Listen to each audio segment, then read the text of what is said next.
Okay guys, what's up? Creating that long-awaited association here, and I'm just going to go through this really slow.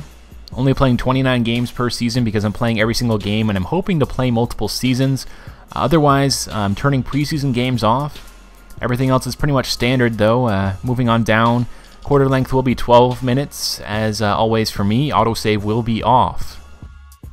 Now it's time for me to pick my team, and obviously I could pick my favorite team in the Pistons, but I don't think if I was given 10 years I could fix the problems there, and I could pick the Nets once again, but I've already done that obviously, so I'm going to go ahead and pick something new, and that will be the Sacramento Kings. I know there wasn't too much interest in me playing with the Kings, but it was between the Kings and the Warriors here, and you'll see why I chose the Kings here in just a moment. But first, let's take a quick glance at the current Sacramento Kings roster before I go ahead and dismantle it, as I always do. Tyreke Evans, the young potential superstar. Omri Caspi, a sweet shooting small forward. Jason Thompson, a power forward slash center with some great length and a decent amount of potential. And obviously DeMarcus Cousins, the young rookie that everybody seems to be quite high on. But word of advice, don't get too attached to this roster because, as you know with me, no player is safe. And let's go ahead and get this started here. I mentioned this in our last video, but once again, we won't be downloading a draft class in this first season. We're going to be waiting until probably the second or third season until we input a draft class, because none of those draft classes even look remotely realistic. But moving on, I'm going to go ahead and fire our current coach. It seems a little bit counterproductive, but I see a young coach here with a lot of potential. There's actually a couple of them. But I go ahead and settle eventually on the one that's overall just across the board a good coach that I'll have locked down for a number of years. I'd like to think that he helps the team, but honestly I know I do most of the coaching when it's all said and done. And to follow that move up, I go ahead and do the same thing with my assistant coach, you know, building for the future, getting some coaches with potential to go along with my young potential players. And kind of a funny story here, my head coach, who happens to have a white picture, when you're playing with him and you see him in a game, he's actually black. I'm not sure what's up with that, but nice job 2K. Okay, so it's now time to get into the really important stuff, and I told you to prepare yourselves for some craziness, and there you have it, the beginning of the craziness. That is me as a GM. I'm moving DeMarcus Cousins in favor of Stephen Curry, my man crush at point guard. Now, before any of you freak out, I'd recommend you to stay patient. I've still got a lot of trading left to do. And obviously these Warriors aren't quite satisfied with my initial offer. They need to keep a point guard in some way, shape, or form. So I'm sending them what would be my backup point guard, and I've got to make these salaries match up there with Vladimir.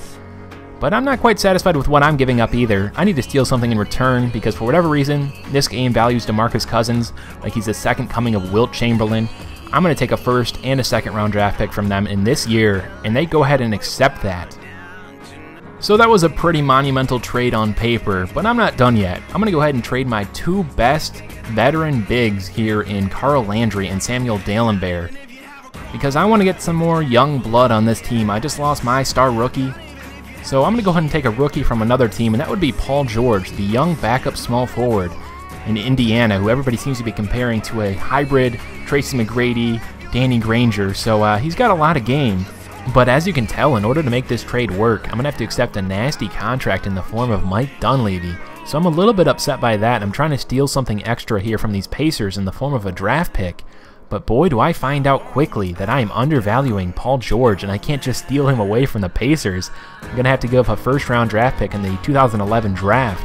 So I reevaluate here and end up throwing in Carl Landry's little brother in the trade, and I end up actually getting Paul George. So I'm excited. It took a lot, but I've got a small forward with a lot of potential moving forward. So with the addition of Paul George, I now have great young talent at the point guard, the shooting guard, the small forward, and the power forward in the form of Jason Thompson. But I really don't have any true center besides Hassan Whiteside, who definitely won't work as a starter at this point in his career. So I've got to find a center here at some point, but right now I'm adding some depth, and I got to get a great, talented veteran point guard in the form of Kirk Heinrich and Andre Blatch, who can potentially be a great sixth man that can score a lot off the bench, but either way, he's got great trade value, and they will accept that. But I'm not quite done yet. My bench needs a lot of work still. You know me, I've got a lot of trades coming. So right here, I'm going to go ahead and trade some pieces that I really don't think have any place on my team, to be honest. And for whatever reason, I'm not sure why I would get this offer. I actually found it originally on the Trade Finder, which is an amazing feature. But these New York Knicks are offering me Kelena Azubuike and Ronnie Turiaf, 2 former Golden State Warriors, for some pieces that I have no use for. And these 2 players on my team have a lot of value, and granted I'll have to re-sign Azubuike in the future, but he can be a great 6th man if I give him the minutes. For this next trade, I'm not even sure I even want to show this trade, but it's really just for a player who I happen to respect quite a bit, and I feel like he deserves a lot more minutes with his current team, the Orlando Magic. And no, it's not JJ Redick, it's actually Ryan Anderson, a power forward that can really shoot it, and he's pretty lengthy, and he could really do some good things here on my team, I feel like. But I'm not sure what these Magic are thinking here. They want my 2nd round draft pick from the Pacers, I want theirs in return, and they'll go ahead and accept it. I'm not sure what their logic is on that, but I'm happy with that trade. I've got a great backup power forward that'll fit my play style. Now, if you've been paying close attention, you'll notice I've been picking up a lot of extra 2nd round draft picks, which at first might not seem like they have any value, and it's really not anything necessary to be doing, but I found a little niche here using the Trade Finder, and that if you combine 3 2nd round draft picks, there's at least one team, I haven't tried any others, but there is one team, which would happen to be the Cleveland Cavaliers, that you can pick on, and you can take their 1st round draft pick in return for 3 2nd round draft picks. And I'm even more of a douchebag by asking for their 2nd round draft pick as well, and they will accept this trade, essentially trading 2 2nd round draft picks for a 1st round draft pick that's almost guaranteed to be a lottery pick. Not sure what's up with that, I'm sorry Cleveland once again. But I still don't have that, elusive center of the future. But I do have a target in mind that I feel like will fit our needs just perfectly, and that would be the energetic defender Joakim Noah. I feel like he's got great length, surprising athleticism, and he has the low post defense that I'm desperately lacking.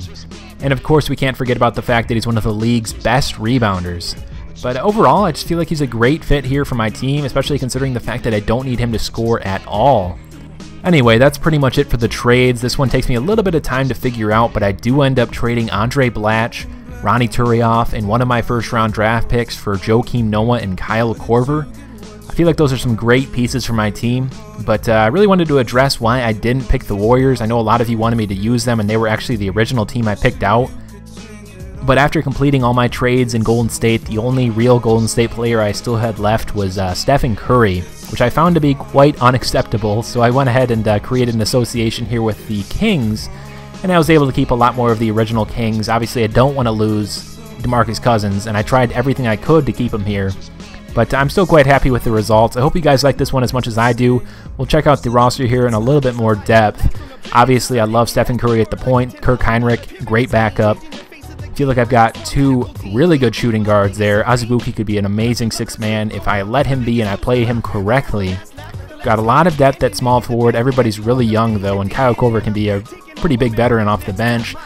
My power forwards aren't too great overall, but Jason Thompson can rebound quite well, and Ryan Anderson can score quite a bit. And obviously my centers are very good defenders, so it'll be a fun association. I don't have as much depth as I'm used to, but since this is a 2 or 3 year run, I feel like it could grow quite a bit. And I'm going to look at some of the potential picks that I can get in the draft in a moment here. And one thing to consider is some of those ratings you saw on those players just a moment ago were a little bit higher because I've done a couple drills and I've given them Jordans on, at least if they didn't have signature shoes. So those are why the ratings are a little bit higher now. But I like the roster, not nearly as deep as I'm used to.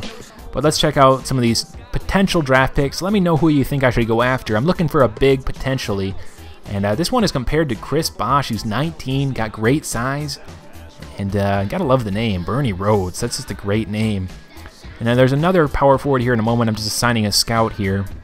This one's a little bit smaller, but he's got a little more meat to him. He's a little bit older. And he's compared to, I believe, Amari Stoudemire. So obviously I've got some great options here in the draft already. I need a power forward. Jason Thompson's great, but I'm going to need some scoring up front unless I really focus on developing Jason Thompson.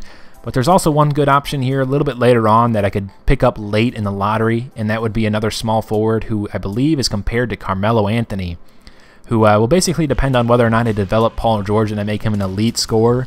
But let me know what you guys think of the association. I'm excited.